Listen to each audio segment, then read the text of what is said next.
My name is Danica Patricia Binauhan, Flight Service Station.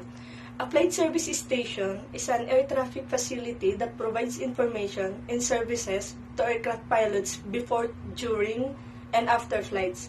But unlike air traffic control, or ATC, is not responsible for giving instructions or clearances or providing separation. The people who communicate with pilots from an FSS are referred to as specialists rather than controllers, although in the US, FSS specialist official job title is Air Traffic Control Specialist Station. The precise service offered by station vary by country, but typical FSS services may include providing pre-flight briefings including weather and notices to airmen, filling, opening, and closing flight plans, monitoring navigational aids, collecting and disseminating pilot reports, offering traffic advisories to aircraft on the ground or in the flight, relaying instruction or clearances from air traffic control, providing assistance in an emergency.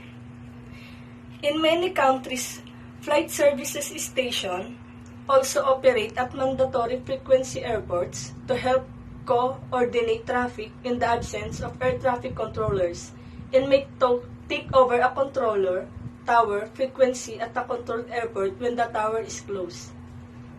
Separation, air traffic control. In air traffic control, separation is the name for the concept of keeping an aircraft in a minimum distance from another aircraft to reduce the risk of those aircraft colliding, as well as prevent accident due to wake turbulence. Air traffic controllers apply rules known as separation minima to do this. Pairs of aircraft to which these rules have been successfully applied are said to be separated. The risk of these aircraft colliding is therefore remote. If separation is lost between two aircraft, they are said to be in conflict. Separation minima. The minimum displacement between an aircraft and a hazard, including another aircraft, that maintain the risk of collision of an acceptable level of safety. When an aircraft passes behind or follows another aircraft, wake turbulence minima are applied due to the effect of the wingtip. But it is a common misconception that air traffic controllers keep all aircraft separated. Whether aircraft actually need separating depends upon the classes of airspace in which the aircraft are flying and the flight rules under which the pilot is operating the aircraft. As stated by the US FAA, the pilot has the ultimate responsibility for ensuring appropriate separation and positioning of the aircraft in the terminal area to avoid the wake turbulence created by a preceding aircraft. There are three sets of flight rules under which an aircraft can be flown. Number one is VFR, Visual Flight Rules. SVFR is Special Visual Flight Rules, and the last is IFR. It is called Instrument Flight Rules. Public transport flights are almost exclusively operated under IFR, as this set of rules allows flight in regions of low visibility, example, cloud. On the other hand, a large amount of private flying in light aircraft is done under VFR since this requires a lower level of flying skill on the part of the pilot, and meteorological conditions in which a pilot can see and avoid other aircraft. As its name suggests, SVFR is special and frequently used set of rules. For the purposes of separation, controllers consider SVFR to be the same as IFR. Airspace exists in 7 classes, from A to G. In decreasing order of air traffic control regulation, classes A to E are controlled airspace, and classes F and G are uncontrolled airspace.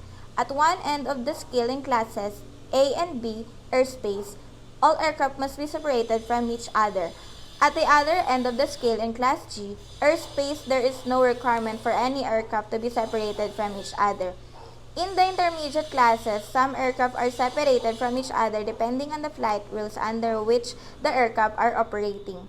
For example, In Class D airspace, IFR aircraft are separated from the IFR aircraft, but not from the BFR aircraft, nor are BFR aircraft separated from each other. Vertical separation. Between the surface and an altitude of 29,000 feet, or 8,800 meters, no aircraft should come closer vertically than 300 meters or 1,000 feet. In those countries that express altitude in feet, unless some form of horizontal separation is provided. Above 29,000 feet or 8,800 meter, no aircraft shall come closer than 600 meter or 2,000 feet, except in airspace where reduced vertical separation minima or RVSM can be applied. Horizontal separation. If any two aircraft are separated by less than a vertical separation minimum, then some form of horizontal separation must exist. Procedural control. Procedural control is a method of providing air traffic control services without the use of radar. It is used in regions of the world, specifically sparsely populated land areas and oceans, where radar coverage is either prohibitively expensive or is simply not feasible. It also may be used at very low traffic airports or at the other airports at night when the traffic levels may not justify stopping the radar control positions, or as a backup system in the case of radar failure. Lateral separation. Lateral separation is a term that is more used in the air traffic control area of aviation than in actual flight. Though it can be used by pilots to describe distances from points or objects, it is mainly used by air traffic controllers to maintain separation between aircraft flying on parallel courses. Longitudinal separation is the separation of aircraft following the same course at the same altitude. In simpler terms, it is the separation required between two aircraft flying one in front of the other. There are a few different ways that longitudinal separation is accomplished in the air. This first way is by air traffic control. It is a requirement by the Federal Aviation Administration to keep longitudinal and lateral separation between aircraft at all times. Radar separation is applied by a controller observing that the radar returns from the two aircraft are a certain minimum horizontal distance away from each other, as observed on a suitably calibrated radar system. The actual distance used varies. 5 nmi or 9 kilometers is common in en route airspace. 3 nm is common in terminal airspace at lower levels. On occasion, 10 nm may be used, especially at long range or in regions of less reliable radar cover. In the vicinity of an aerodrome or tower, controller works in a tall tower with large window, allowing them in good weather to see the aircraft flying in the vicinity of the aerodrome, unless the aircraft is not in sight. From the tower, a helicopter departing from a ramp area. Also, aircraft in the vicinity of an aerodrome tend to be flying at lower speed. Therefore, if the aerodrome controller can see both aircraft and both aircraft reported that they can see each other, or a following aircraft reported that it can see the preceding one, controller may reduce the standard separation to the whatever is adequate to prevent a collision. Reduce vertical separation, minima or minimum.